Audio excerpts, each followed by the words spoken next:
மகிமை உண்டாவதாக. இந்த நாளிலும் கூட ஆண்டவருடைய வார்த்தையை கொடுக்கும்படியாக தேவன் எனக்கு கொடுத்த இந்த மாபெரும் ஸ்லாக்கியத்துக்காகவும் பாக்கியத்துக்காகவும் நான் தேவனுக்கு நன்றி செலுத்துகிறேன். நாம் எல்லோருக்குமே நன்றாக தெரியும், நாம் கடைசி காலங்களிலே வாழ்ந்து கொண்டிருக்கிறோம். ஸோ இந்த கடைசி காலங்களிலே நாம் எவ்வளவு ஜாக்கிரதையாக ஆண்டவருடைய பாதத்திலே நாம் வாழ வேண்டும் என்பதற்கான ஒரு குறிப்பிட்ட ஒரு வசனத்தை மாத்திரமே இந்த வேலையிலே நாம் பார்க்க இருக்கிறோம். அதற்கு உதாரணமாக 2 தெசலோனிக்கேயர் 2வது அதிகாரம் வசனங்கள் 1-2. 2 தெசலோனிக்கேயர் 2வது அதிகாரம் வசனங்கள் 1-2. அன்றியும் சகோதரரை, நம்முடைய கர்த்தராகிய இயேசு கிறிஸ்துவின் வருகையையும் நாம் அவரிடத்திலே சேர்க்கப்படுவதையும் குறித்து நாங்கள் உங்களை வேண்டிக் கொள்கிறது என்னவென்றால், ஒரு ஆவியினாலாவது வார்த்தையினாலாவது எங்களிடத்திலிருந்து வந்ததாய் தோன்றுகிற ஒரு நிருபத்தினாலாவது கிறிஸ்துவனுடைய நாள் சமீபமாய் இருக்கிறதாக சொல்லப்பட்டால் உடனே சஞ்சலப்படாமலும் கலங்காமலும் இருங்கள். அன்றையும் சகோதரரே, நம்முடைய கர்த்தராகிய இயேசு கிறிஸ்துவின் வருகையும் நாம் அவரிடத்திலே சேர்க்கப்படுவதையும் குறித்து நாங்கள் உங்களை வேண்டிக் கொள்கிறது என்னவென்றால், ஸோ இதில் நாம் ஆண்டவருடைய 2ஆம் வருகையை குறித்ததான காரியத்தை நாம் பார்க்கிறோம். அவருடைய 2ஆம் வருகை அப்பொழுது முதலாவது மரித்தவர்கள் அவரோடு கூட அவரை விசுவாசித்தவர்கள் எழுப்பப்படுவார்கள். அதற்கு பிறகாக உயிரோடு இருக்கிறவர்கள் விசுவாசித்தவர்கள் அவரோடு கூட எடுத்துக்கொள்ளப்படுவார்கள். நாங்கள் உங்களை வேண்டிக் கொள்கிறது என்னவென்றால், ஒரு ஆவியினாலாவது வார்த்தையினாலாவது எங்களிடத்திலிருந்து வந்ததாய் தோன்றுகிற ஒரு நிருபத்தினாலாவது கிறிஸ்துவனுடைய நாள் சமீபமாய் இருக்கிறதாக சொல்லப்பட்டால் உடனே சஞ்சலப்படாமலும் கலங்காமலும் இருங்கள். அதுக்கு அடுத்த ஒரு வார்த்தை சொல்லப்பட்டிருக்கிறது, எவ்விதத்தினாலாவது ஒருவனும் உங்களை மோசம் போகாதபடிக்கு எச்சரிக்கையாக இருங்கள். ஸோ இதுதான் நமக்கு ஒரு எச்சரிக்கையான ஒரு வார்த்தையை ஆண்டவருக்கு கொடுக்கிறார். எவ்விதத்தினாலாவது ஒருவனும் உங்களை மோசம் போகாதபடிக்கு எச்சரிக்கையாக இருங்கள் என்று தேவன் இந்த இடத்துல பவுல் அவர்கள் சொல்கிறதை நாம் இங்கே பார்க்கிறோம். ஏனென்று சொன்னால், இந்த கடைசி காலத்திலே பிசாசானவன் அப்படியே கர்ஜிக்கிற சிங்கத்தை போல வகை தேடி சுற்றி திரிகிறதை நாம் பார்க்கிறோம். எவனை யாரை விழுங்கலாம் என்று வகை தேடி சுற்றி திரிகிறதை நாம் பார்க்கிறோம். இது எப்படிப்பட்ட காரியமாக இருக்கிறது என்று நாம் பார்க்கும் பொழுது, நாம் தேவனோடு கூட ஐக்கியப்பட்டிருந்தால் ஒழிய, நாம் இந்த நாளிலும் கூட காலையில் பாஸ்டர் சொன்னது போல டே அண்ட் நைட், இரவும் பகலும் நாம் தேவனோடு கூட நாம் வாழவில்லை என்று சொன்னால், நாம் ஈஸியாக என்ன பண்ணிடுவோம், நாம் ஏமாற்றப்படுவோம், ஈஸியாக நம்ம வஞ்சிக்கப்படுவோம். ஏன் அப்படி என்று சொன்னால், இந்த காலம் அப்படி ஒரு கடைசி காலம், ஒரு கொடிய காலமாய் காணப்படுகிறது. இதற்கு உதாரணமாக நாம் இந்த உலகத்தில் நிறைய காரியங்களை நாம் பார்த்து கொண்டிருக்கிறோம். இந்த 2025 இது ஒரு பீட்டா ஜெனரேஷன் என்று சொல்கிறார்கள். இந்த பீட்டா ஜெனரேஷன் அப்படின்னு சொன்னீங்கன்னா, இதுவரை இல்லாத அளவுக்கு டெக்னாலஜிஸ் எல்லாமே பயங்கரமாக இம்ப்ளிமெண்ட் ஆகக்கூடிய வருடங்களாய் காணப்படுகிறது. அதில் மிக முக்கியமாக நம்ம எல்லாருக்குமே தெரியும் ஏஐ, ஆர்டிஃபிஷியல் இன்டெலிஜென்ஸ். அது ஒரு செயற்கை நுண்ணறிவு. அது செயற்கை தான், இயற்கை கிடையாது, செயற்கை நுண்ணறிவு. ஸோ இது இதை அவர்கள் அதிகமாய் ஏற்படுத்தி நிறைய வந்து பார்த்தீங்கன்னா ஒரு இயற்கையான காரியங்களுக்கு மாறுதலாய் செயற்கையான நிறைய காரியங்களை கொண்டு வருகிறதை நாம் பார்க்கிறோம். எப்படி என்று சொன்னால், ஒரு மனிதன் எப்படி செயல்பட முடியுமோ அதுபோல செயற்கையாய் ரோபோட் செயல்படுகிறது. ஸோ இது எல்லாமே நம்ம வந்து இந்த காலகட்டத்திலே நாம் பார்த்து கொண்டிருக்கிறோம். அது மாத்திரம் இல்லாதபடி நமக்கு ஏதேனும் ஒரு காரியங்கள் தெரிய வேண்டும் என்றால், தெரிந்து கொள்ள வேண்டும் என்றால், முன்னாடிலாம் பார்த்தீங்கன்னா டிக்ஷனரிஸ் இருக்கும். அந்த டிக்ஷனரியில் போயிட்டு நம்ம வந்து ஒரு காரியத்துக்கு விளக்கம் வேணும்னா நம்ம அதில் போய் பார்ப்போம்.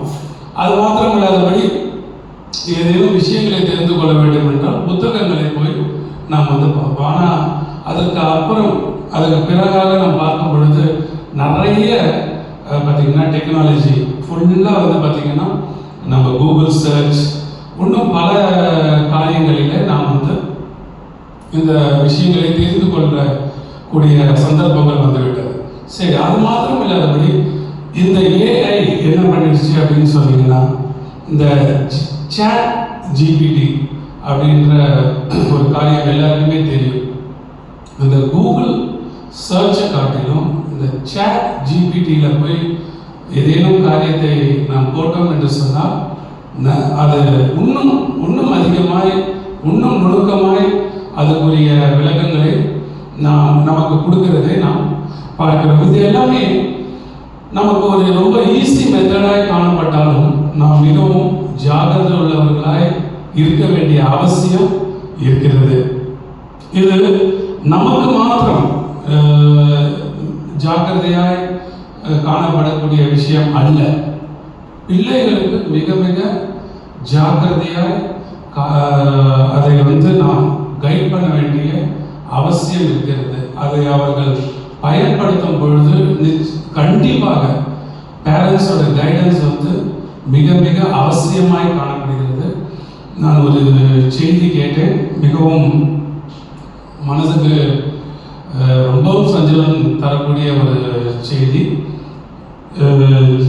Chat GPT killed a boy அப்படின்னு சொல்லி போட்டிருந்தது. என்னடா அது, ஒரு தொழில்நுட்பம் ஒரு மாணவனை எப்படி கொள்ளும் அப்படின்னு சொல்லி நான் நியூஸை பார்க்கும் பொழுது என்ன பண்ணியிருக்காரு, அந்த ஸ்டூடெண்ட் வந்து சாட் ஜிபிடியில் வந்து அவருடைய டவுட்ஸ் எல்லாம் வந்து கேட்டிருக்காரு. நல்லா தான் போயிட்டு இருந்தது. ஃபர்ஸ்ட் வந்து அவருக்கு என்ன ஸ்டடீஸ் ரிலேட்டட் டவுட்ஸு அதெல்லாம் கேட்டுகிட்டே இருந்திருக்காரு. திடீர்னு என்ன ஆயிருக்கு, அவருடைய ட்ராக் மாதிரி எப்படி வந்து சுலபமான முறையில் தன்னுடைய உயிரை மாய்த்து கொள்ளலாம் என்று அப்படி கேட்டிருக்காரு. உடனே அதுவும் அது எது கேட்டாலுமே அது பதில் சொல்லுது. அதற்கு இந்த மெத்தடு அந்த மெத்தடு அப்படின்னு சொன்ன உடனே இவர் என்ன பண்ணியிருக்காரு, அதில் சொன்ன ஒரு மெத்தடின் படி அந்த காரியங்களை வாங்கி வைத்திருக்கிறார். அவருடைய ரூமில் வாங்கி வச்சுட்டு ஒரு ஃபைன் டே என்ன இருக்கு, சரி இந்த சாட் ஜிபிடி சொல்கிறது உண்மைதானா, நம்ம வந்து டெஸ்ட் பண்ணி பார்க்கலாம் அப்படின்னு சொல்லி அதுக்கு முன்பதாக அவர் என்ன பண்ணியிருக்காங்க, ஒரு லெட்டர் எழுதி வச்சுருக்காங்க. இந்த மாதிரி நான் இதெல்லாம் பண்ணேன், இது சொல்லியிருக்கு, அதன்படி நான் வந்து டெஸ்ட் பண்ண போகிறேன் அப்படின்னு சொல்லிட்டு அந்த மெத்தடை யூஸ் பண்ணார். அந்த மாணவன் தன்னுடைய உயிரை மாய்த்து கொண்டார். அதுக்கு பிறகாக அவர்களுடைய பெற்றோர்கள் வந்து பார்க்கும் பொழுது இப்படிப்பட்ட அந்த லெட்டரை பார்த்துட்டு இப்படிப்பட்ட காரியங்கள் நடைபெற்று விட்டது என்று அவர்கள் ரொம்பவும் வேதனைப்பட்டார்கள். அது மாத்திரம் இல்லாதபடி இது பிறருக்கும் தெரியும்படியாக அந்த காரியத்தை அவர்கள் வந்து சொன்னார்கள். ஏன் இதை நான் சொல்கிறேன் என்று சொன்னால், இது செயற்கை தான், இது இயற்கை அல்ல, செயற்கை தான். இது மிகவும் இந்த கடைசி காலங்களிலே, அதுவும் மிக முக்கியமாக தேவனுடைய பிள்ளைகள் நாம் வஞ்சிக்கப்படுவதற்கும், நாம் அது மாத்திரம் இல்லாதபடி அந்த அந்த அந்த ரிலேட்டட்ல தேவனை குறித்ததான காரியங்கள் கூட நிறைய காரியங்கள் தவறுதலாய் ஆண்டவருக்கு விரோதமான காரியங்கள் நிறைய கொடுக்கப்பட்டுள்ளதை நாம் பார்க்கிறோம். ஸோ ஆகவே நாம் தெளிந்த புத்தி உள்ளவர்களாய் தேவனுடைய வார்த்தையில தேவனோடு கூட நாம் சஞ்சரிக்கவில்லை என்று சொன்னால் நிச்சயமாகவே இந்த கடைசி காலங்களிலே நாம் இந்த வார்த்தை சொன்னபடியாக நாம் மோசம் போய் விடுவதற்கான வாய்ப்புகள் நிறைய இருக்கிறது. இது எனக்கு பிடிக்கல, நான் இதை இது பண்ண மாட்டேன் அப்படின்னு சொல்லலாம். ஆனால் நம்ம விருப்பப்பட்டாலும் சரி, நம்ம விருப்பப்படலனாலும் சரி. ஏன் இந்த உதாரணம் நான் சொல்கிறேன் அப்படின்னு சொன்னால், இந்த மொபைல் ஃபோன் வந்த காலகட்டம் எனக்கு தெரிந்து ஒரு 15 years பிஃபோருக்கு இருக்கும். அப்போ ரிலையன்ஸ் தான் ஒரு மொபைல் ஃபோன் லான்ச் பண்ணாங்க. ரொம்ப ரொம்ப கம்மியான ரேட்டில் எல்லாருக்குமே அது லான்ச் பண்ணாங்க. அப்போ நான் நினச்சேன், இது எதுக்கு தேவையில்லாத வேலை, இதன் மூலம் நிறைய டைம் வேஸ்ட்டு, சும்மா பேசிக்கிட்டே இருக்க வேண்டியதாக இருக்குது அப்படின்னு சொல்லி நான் அதை ஒமிட் பண்ணிட்டேன். என்னுடைய அந்த வாலிப வயசில் எனக்கு கேட்டாங்க, என்ன நீ இது சின்ன கம்மி ரேட்டு தானே, இதை கூட வாங்காமல் இருக்கிற வேஸ்ட் அப்படி இப்படின்னாங்க. நான் அதை அவாய்ட் பண்ணிட்டேன். அதுக்கு அடுத்தது ஒரு நோக்கியா ஃபோன் வந்தது, ஒரு பேசிக் மாடல். அது ரொம்ப பூம் ஆச்சு. அப்பயும் நான் நினச்சேன், இது நம்மளுக்கு அவசியம் இல்லை, நம்மளுக்கு எதுக்கு, நம்மளுக்கு லேண்ட்லைன் ஃபோன் இருக்குது, தேவைப்பட்டால் பேசிக்கலாம் அப்படின்னு விட்டுட்டேன். ஆனால் ஒரு குறிப்பிட்ட காலத்துக்கு பிறகாக அந்த மொபைல் ஃபோன் இல்லை என்று சொன்னால் நம்மளால சமையலே பண்ண முடியாது. ஏன்னு கேட்டால் எல்லாருமே மொபைல் ஃபோன் வாங்க ஆரம்பிச்சிட்டாங்க. ஸோ அதுபோல இந்த காரியங்கள் இது ஒரு ஒரு ஒரு கொடிய காரியமாய் காணப்பட்டாலும் இதை தேவன் அனுமதித்திருக்கிறார். இது இது இது எப்படி ஏன்னு கேட்டால், தேவனுக்கு மறைவான ஒரு காரியமும் இந்த உலகத்தில் நடைபெறாது. எந்த ஒரு காரியமாக இருந்தாலும், எந்த இடத்துல நடந்தாலும் தேவனுக்கு மறைவான காரியம் என்பது ஒன்றுமே இல்லை. ஏனென்றால் அவர் சர்வ வல்லமை உள்ள தேவன். ஆகவே இப்படிப்பட்ட ஒரு கொடிய வஞ்சகமான காரியத்தை தேவன் அனுமதித்திருக்கிறார்.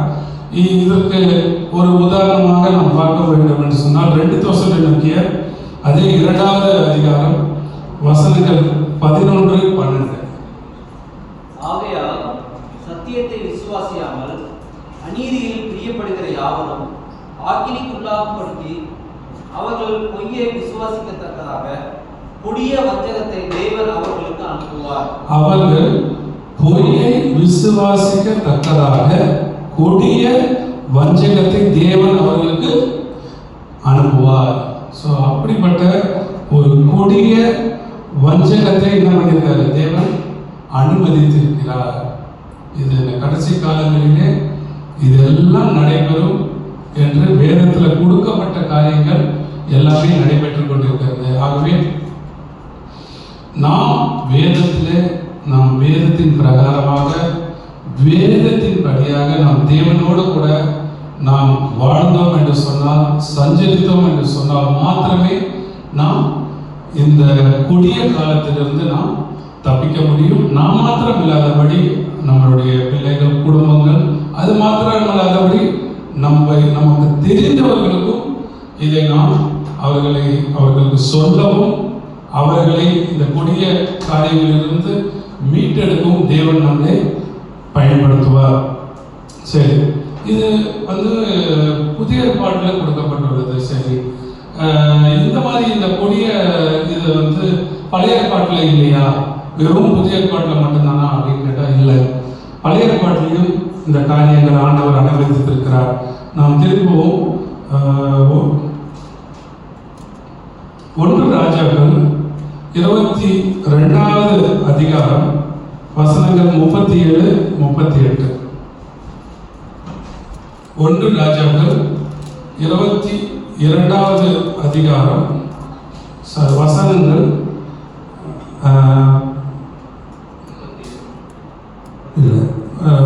வசனங்கள் 20, 21, 22. அப்பொழுது கர்த்தர் ஆகாப் போய் கிலேயாத்தில் உள்ள ராமோத்தை விழும்படிக்கு அவனுக்கு போதனை செய்கிறவன் யார் என்று கேட்டதற்கு ஒருவன் இப்படியும் ஒருவன் அப்படியும் சொன்னார்கள். அப்பொழுது ஒரு ஆவி புறப்பட்டு வந்து கர்த்தருக்கு முன்பாக நின்று, நான் அவனுக்கு போதனை செய்வேன் என்றது. எதினால் என்று கர்த்தர் அதை கேட்டார். அப்பொழுது அது, நான் போய் அவனுடைய தீர்க்கதரிசிகள் எல்லாரின் வாயும் பொய்யின் ஆவியாய் இருப்பேன் என்றது. அதற்கு அவர், நீ அவனுக்கு போதனை செய்து அப்படி நடக்க பண்ணுவாய், போய் அப்படி செய் என்றார். இங்கே நாம் பார்க்கிறோம் ஆகாப் ராஜா. ஸோ இஸ்ரவேலின் அந்த காலகட்டத்திலே இஸ்ரவேலின் ராஜா ஆகாப் ராஜா. ஸோ அவர் ஆண்டவருக்கு பிரியமில்லாத காரியத்தை செய்து கொண்டிருந்தார். அவருடைய மனைவியின் மூலமாக விக்கிரகங்களை வழிபடுவது, நிறைய ஆண்டவருக்கு பிரியமில்லாத காரியங்களை செய்திருந்தார்.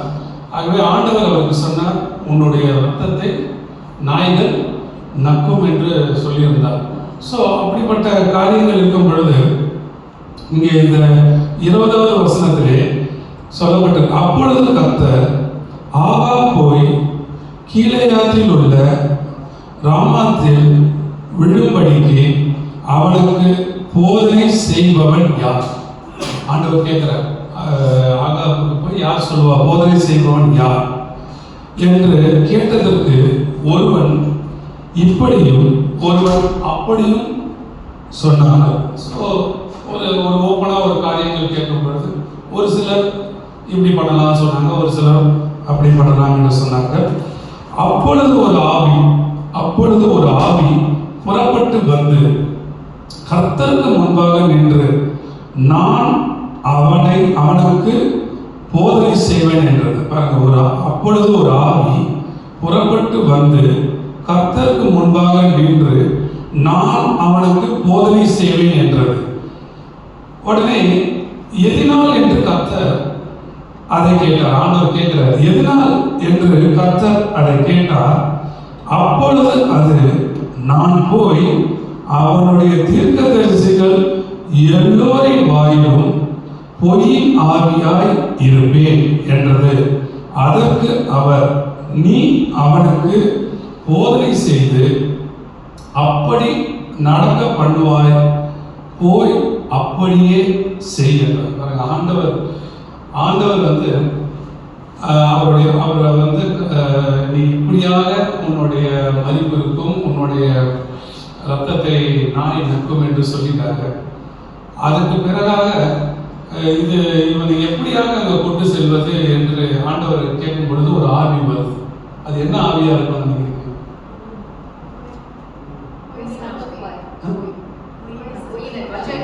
ஒரு வஞ்சகத்தின் ஆவி, ஒரு பொய், அது ஒரு ஏன் அப்படின்னு சொன்னா, அது போய் என்ன பண்ணுது, அங்க உள்ள தீர்க்கதரிசிகள் எவ்வளவு பேர் இருந்தாங்க தெரியுங்களா? அப்போ தீர்க்கதரிசிகள் 400 தீர்க்கதரிசிகள் இருந்தாங்க.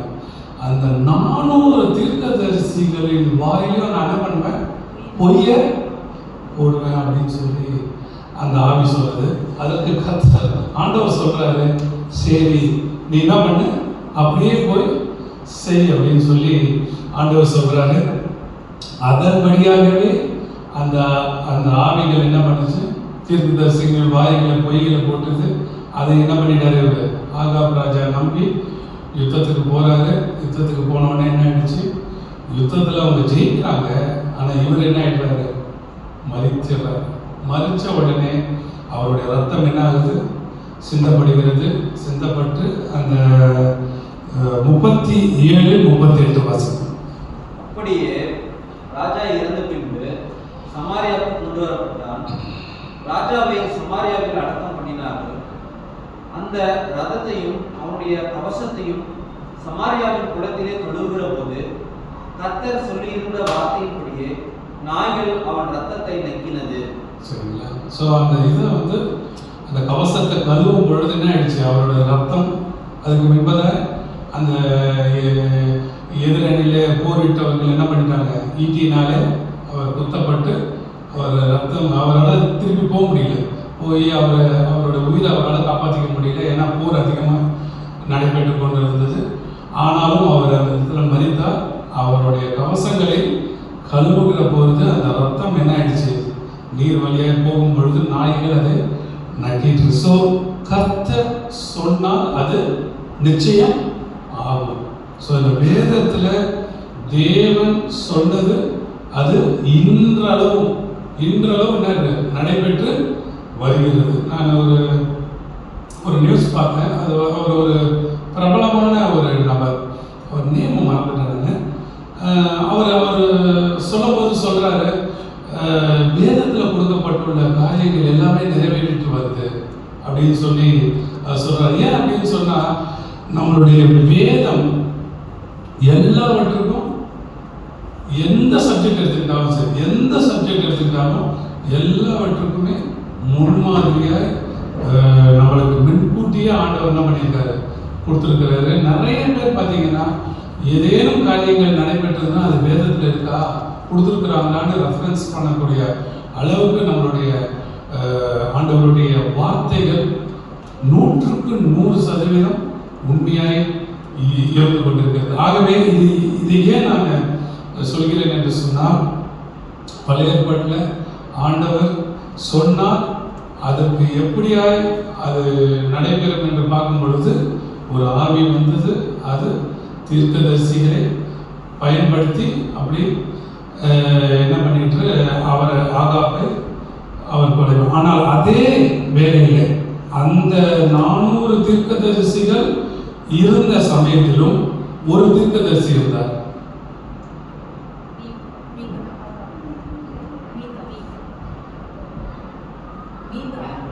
மீகாயா, கரெக்ட். மீகாயா தீர்க்கதரிசி இருந்தார். மீகாயா என்ன பண்ண தெரியுங்களா, அவர் இவங்க எல்லாம் என்ன பண்ணிட்டாங்க, அந்த 400 தீர்க்கதரிசிகளும் பிசாசு யூஸ் பண்ணிட்டான். நீங்க போருக்கு போவீங்க, வெற்றியோட வருவீங்கன்னு சொல்லிட்டாங்க. அந்த இதில் இருந்தார். ஆனா மீகாயா சொன்னா, நீங்க போவீங்க ஆனா திரும்பி வரமாட்டீங்கன்னு அவ்வளோ ஒரு தைரியமாக அவர் சொல்லும்போது, அதற்கு 14வது வசனத்தில் அவர் சொல்றாரு, அதற்கு மீகாயா, கர்த்தர் என்னிடத்தில் சொல்வதையே சொல்லுவேன் என்று கர்த்தருடைய ஜீவனை கொண்டு சொல்கிறேன் என்றார். பாருங்க, அதுதான் கர்த்தருடைய ஜீவனை கொண்டு சொல்கிறேன் அப்படின்னா, அவர் கர்த்தரோடு எந்த அளவுக்கு அவர் எப்படி இருந்திருக்காரு, இணைக்கப்பட்டிருக்கிறார். மற்ற தீர்க்கதரிசிகள் அப்படி இல்லை. அதனால என்ன பண்ண, அந்த ஆவிக்கு இடம் கொடுத்து என்ன பண்ணிட்டாங்க, ராஜாவுக்கு அந்த ஆவி சொல்கிற பிரகாரமாக சொன்னாங்க. ஆனா இவர் சொன்னாரு, நீங்க என்ன பண்ண மாட்டீங்க, திரும்பி வர மாட்டீங்க. உடனே அதுக்கப்புறமும் அவர் சொல்றாரு, ஆகாப் சொல்றாரு, நான் அதனால தான் சொன்னேன், யோசபாத் இவன் இப்படிதான் பண்ணுவான், இப்படிதான் இவன் பேசுவான்னு நான் சொன்னேன், அதே மாதிரி பேசிட்டான், அவன் தூக்கி ஜெயிலில் போடு, சும்மா இவனை தூக்கி ஜெயிலில் போடுங்க, கசப்பான உணவு கொடுங்க, இவனுக்கெல்லாம் நல்ல உணவே கொடுங்க. உடனே அவர் சொல்றாரு, நீ எனக்கு கசப்பான உணவு கொடுத்தாலும் சரி, நீ வரமாட்ட, அது வரைக்கும் தானே, அப்புறம் பார்த்துக்கலாம் அப்படின்றாங்க. சரி, எதுக்கு சொல்றேன்னா, தேவனோடு கூட நாம் ஐக்கியப்பட்டிருப்போம் என்று சொன்னால், இரவும் பகலும் அவருடைய வார்த்தையிலே நாம் ஐக்கியப்பட்டிருப்போம் என்று சொன்னால் மாத்திரமே இந்த காரியங்களிலிருந்து நாம் தப்பிக்க முடியும்.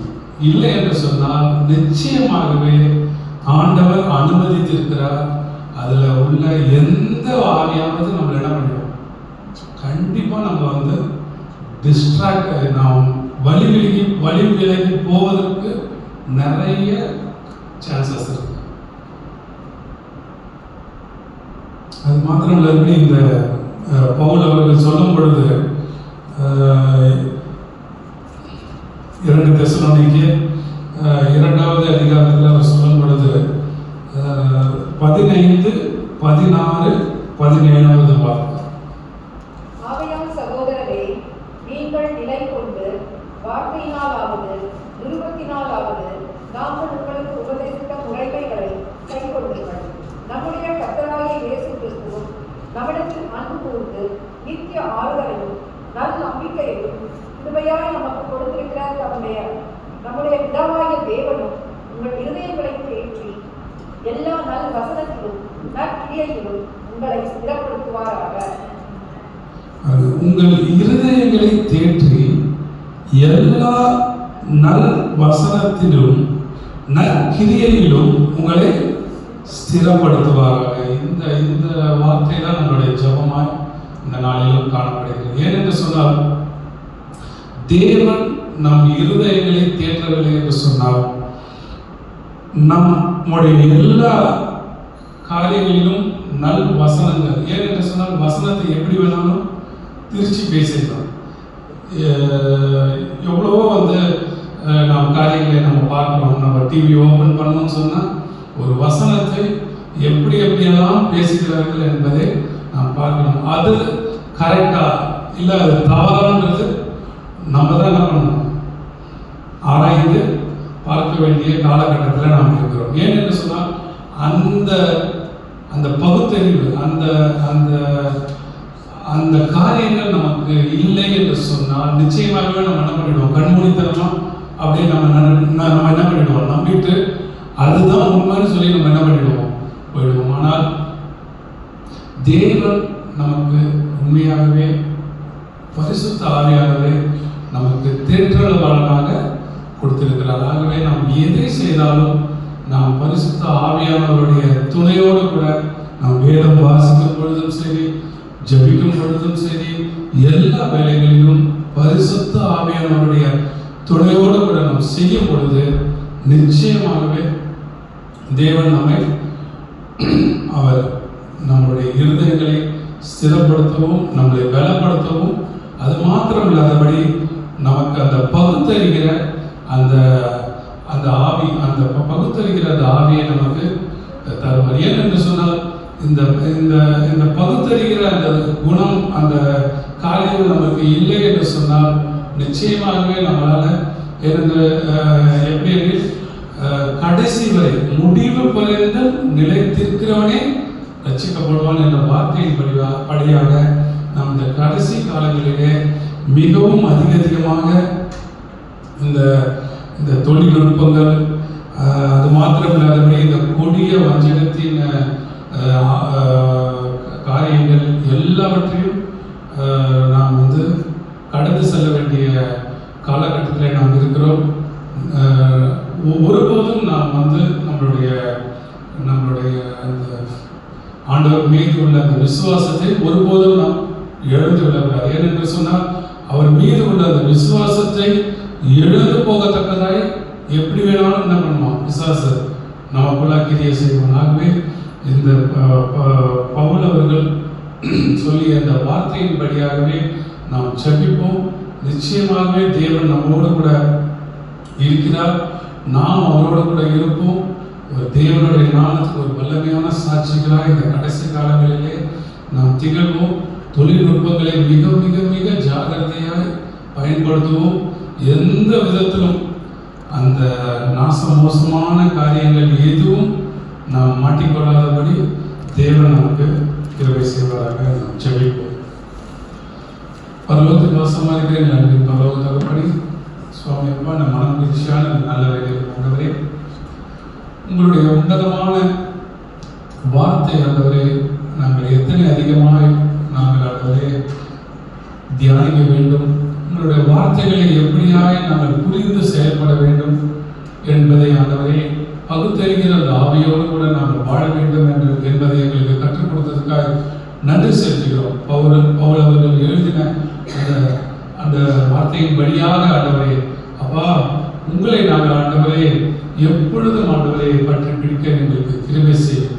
ஆண்டவரே, இந்த கொடிய காலத்தில், இந்த கடைசி காலத்தில் ஆண்டவரே நாங்கள் எந்த ஆண்டவரே மோசமான காரியங்களுக்கும் நாங்கள் விழுந்து விடாதபடி ஆண்டவரே எப்பொழுதும் ஆண்டவரே உங்களுடைய பாதத்திலே இரவும் பகலும் ஆண்டவரே நாங்கள் தியானத்திற்கு கத்தவர்களுக்கு கிருபை செய்யும். பரிசுத்த ஆவியானவரே, எங்களுடைய உன்னதமான தேற்றலாளனே, எங்களோடு கூட நீர் எப்பொழுதும் இருந்து எங்களை ஆற்றி தேற்றி ஆண்டவரே அப்பா உங்களுடைய பரலோகத்தில் ஆண்டவரே உங்களுடைய பாதத்தில் சேர கிருபை செய்யுங்க. ஆசீர்வதியும் ஆண்டவரை பலப்படுத்த உங்களையே நம்பி இருக்கிறோம். இயேசு மூலம் ஜெபிக்கிறேன் என்று சொல்லவில்லை. நன்றி பரலோக பிதாவே.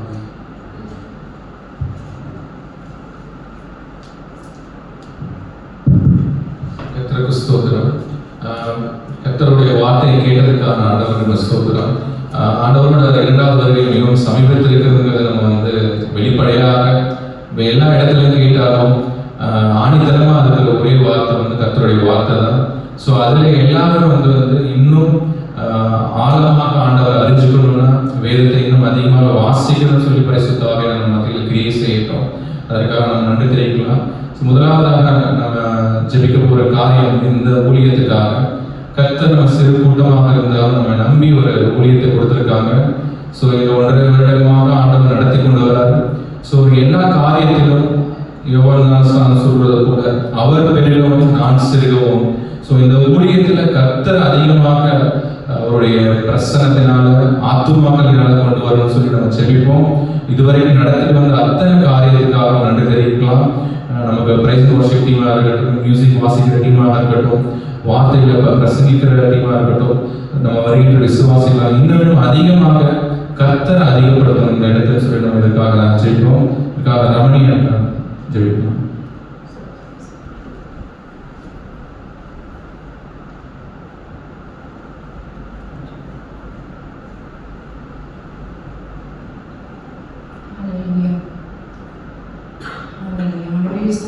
சுவாமி இந்த அருமையான இரவு நேரத்தில் ராஜா சமூகத்தில் வந்து அண்ணனே நாங்கள் உங்களுடைய வார்த்தையை கேட்க முடியாது அன்றையுமே ஆராதிக்கப்படியாக